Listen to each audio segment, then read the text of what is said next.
Alors la semaine dernière, on a regardé ce qu'on appelle les tailles d'images rétiniennes. Vous vous rappelez? Donc on a voulu regarder, on s'intéressait à la taille d'un objet, quelle est sa taille dans l'œil. D'accord? Aujourd'hui, on va regarder un petit peu ce qu'on appelle les tâches de diffusion. L'idée. D'accord. Donc, ici je vais le faire en rouge. Ici je vais le faire en bleu. Thalès me dit que quoi? Que... Alors, c'est le bleu sur le rouge ou le rouge sur le bleu est égal au bleu sur le rouge ou sur le rouge sur le bleu. C'est-à-dire que tout ce qui correspond à ce triangle-là, ça va être les triangles rouges et tout ce qui correspond à ce triangle-là, c'est les triangles bleus. Alors, je vais faire en bleu et en rouge. Nous, on a PSR'. Pour trouver PSM', c'est pas très compliqué. On a PSR' plus R''M'. On fait une petite relation de Chasles et on le trouvera... Enfin, ouais, mais comme on fait en valeur avec les barres, ça fait du moins. Alors, je suis d'accord. Au niveau des extériorisations, qu'est-ce que ça veut dire?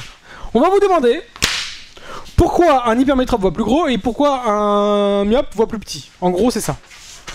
D'accord? Donc, on va devoir l'expliquer par un schéma. Donc, on va faire un œil. B. On va commencer seconde L. D'accord? C'est ce qu'on appelle le projeté de B dans le plan de LBL. D'accord? Ça veut dire que,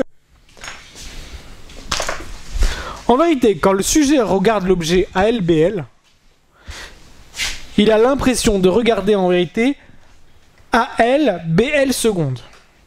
D'accord? Donc il a l'impression que l'objet est légèrement plus quoi? Parce que ça plus ce qu'on appelle l'acuité visuelle. En gros, depuis le début, je sais pas si vous vous souvenez.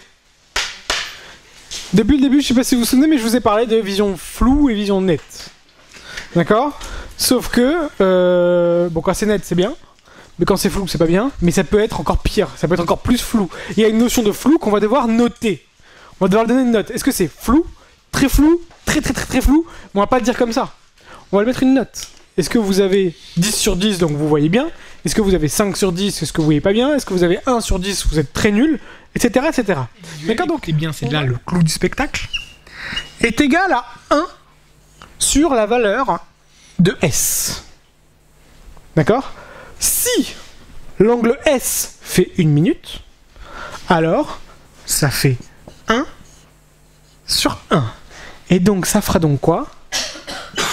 10 sur 10.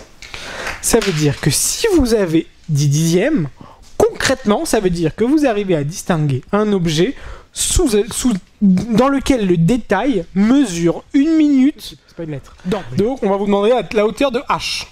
On est d'accord? Alors, il n'y a qu'une seule formule. C'est tangente égale à quoi?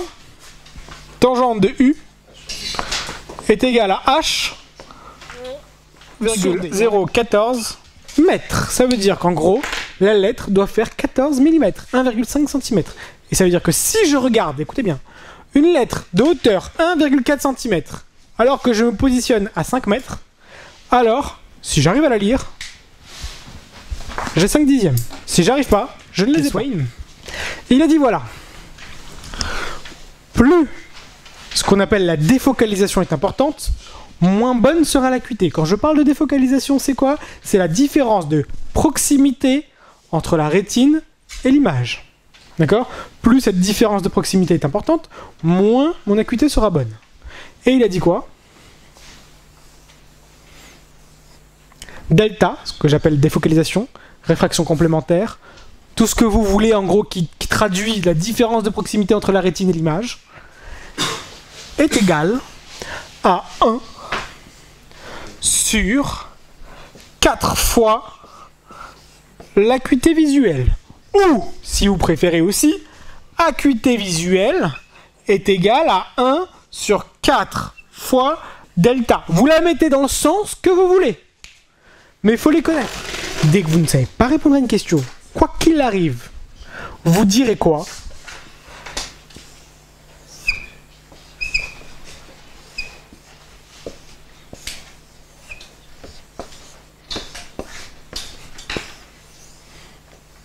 Alors, traduction.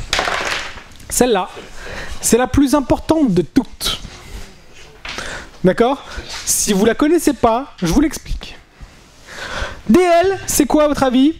La compensation parfaite est égale à la compensation portée plus la réfraction complémentaire. Ce qu'on appelle la réfraction complémentaire ou la défocalisation sera aussi négative. Si vous ne le mettez pas en négatif, vous allez vous tromper. Et ne me changez pas la formule. Ne mettez pas un moins à la place de ce plus. Vous gardez la formule telle qu'elle. Même si dans la majorité des cas, ici, il va y avoir un moins. Vous la garderez toujours. Alors, dans ce sens, avec plus 2, j'ai 5 dixièmes. Ça veut dire que j'ai mis un dp est égal à plus 2, mais en réalité, c'est pas vraiment dp qui est égal à plus 2. Je vais appeler ce qu'on appelle vert de brouillage. D'accord? Vous allez voir ce qui se passe. Je sais que la QT est de combien? 5 dixièmes, avec du plus 2. Ça veut dire que quoi?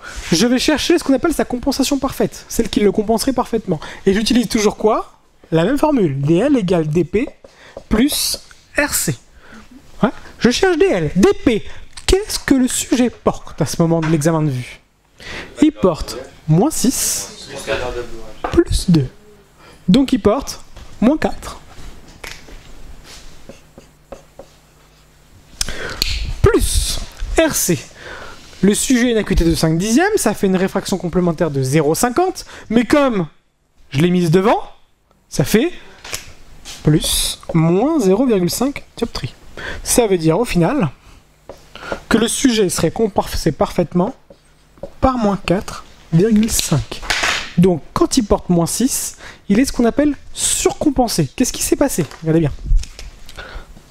Le sujet à la base, il est myope de quelque chose. Non. Compliqué. Mais je vais essayer de vous l'expliquer. J'espère que vous allez le comprendre. Si vous ne comprenez pas, vous me dites, je refais tout. Il est normalement compensé par moins 4,50. Ça veut dire que s'il ne porte pas de lunettes, son image, M' est à moins 4,5. Ouais. Quand je lui mets un vert négatif de moins 6, je déplace l'image de 6 dioptries vers la droite. M' passe ici, 6 dioptries, oui, comme dans... Jamy. Donc, alors, c'est pas sorcier. Donc, je déplace de 6 dioptries, qu'est-ce qui se passe? Je suis passé à 1,5 trop loin. Ouais. Mais je m'en rendrai pas compte. Pourquoi? Parce que le sujet, qu'est-ce qu'il va faire? Il va accommoder. Donc je m'en rends pas compte. Je sais pas que le sujet est surcompensé parce qu'il accommode. Tout le monde comprend ça? Donc, qu'est-ce que je fais? Je vais mettre, moi, un vert de plus 2.